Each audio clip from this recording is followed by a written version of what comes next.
अस्सलाम वालेकुम नाज़रीन, तव्हां ॾिसी रहिया आहियो GM न्यूज़ ख़बरनि जी अपडेट जे सिलसिले खे जारी रखंदे तव्हांखे ॾिनो मोहम्मद खान खां ख़बर ॾिनो मोहम्मद खान रिपोर्टर इरफाना भट्टी।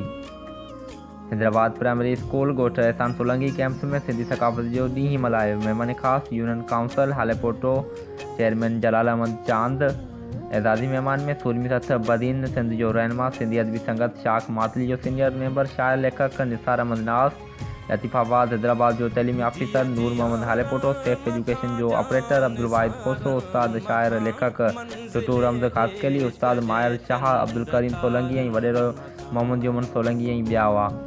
इन सकाफ़त जे ॾींहुं मल्हाइण लाइ स्कूल जा मासूम शागिर्द ऐं शागिर्दियाणियूं सिंधी टोपियूं पटका गज चुंडियूं पाए हूबहू सिंध अमर जूं चिटियूं तस्वीरूं बणिजी आया हुआ।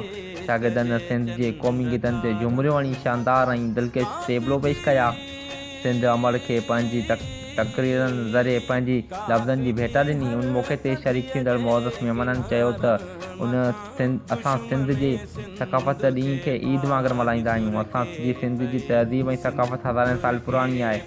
असांजी अजरक सिंधी टोपी पटका गज सुस्तियूं असांजा माग मकान ऐं हर हवाले सां कंहिं बि तारीफ़ जा मोहताज कोन आहिनि।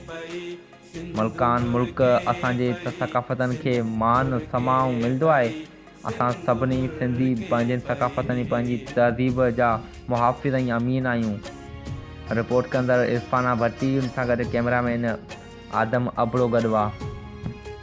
वधीक ख़बरनि जी अपडेट्स लाइ ॾिसंदा रहो GM न्यूज़।